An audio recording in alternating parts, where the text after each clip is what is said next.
Flash Mob. Midlife in Aura Cove, Book 2. Written by Blair Bryan.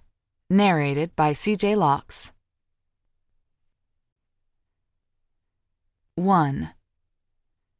Katie sped to the pin Marissa sent in the text, drumming her fingers on the steering wheel to dispel her nervous energy. She was glad she'd been summoned in the clear light of day. In the dark, the neighborhood currently surrounding her would feel infinitely more menacing. She parked behind an old neighborhood pharmacy, sandwiched between several other bodegas, restaurants, and check-cashing establishments. Her fingers flew over the keys as she fired off a text that simply stated, "Here, Green Beetle." Glued to her phone, she watched the status change from delivered to read. Come on, she mumbled into the air, unable to contain the excitement bubbling inside her. What a rush! Every sense was heightened and alive, and pangs of guilt tingled among the giddy frisson of her newfound purpose. Relax, Jack. This isn't a Lifetime original movie.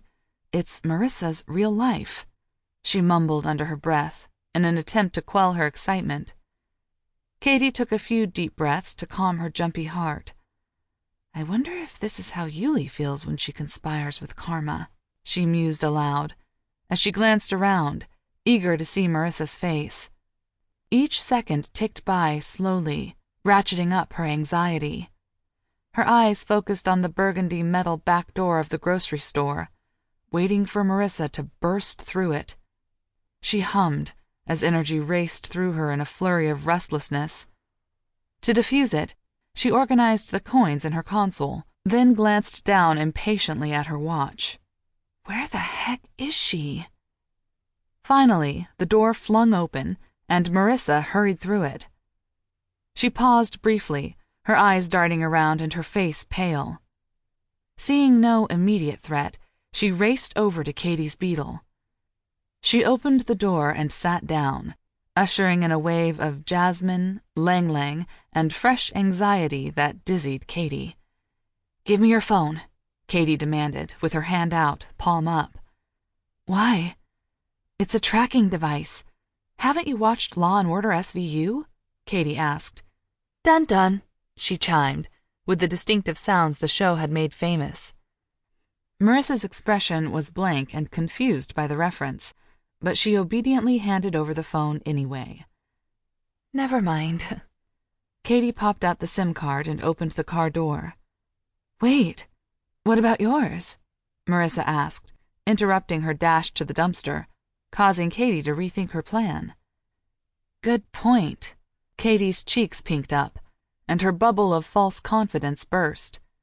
She pulled her SIM card out, then ran over to deposit them both quickly in the dumpster, before racing back and starting the car. Lie back, Katie instructed, and Marissa yanked the lever on the seat, lowering her out of view through the windows. Her skin was pasty and her hands trembled.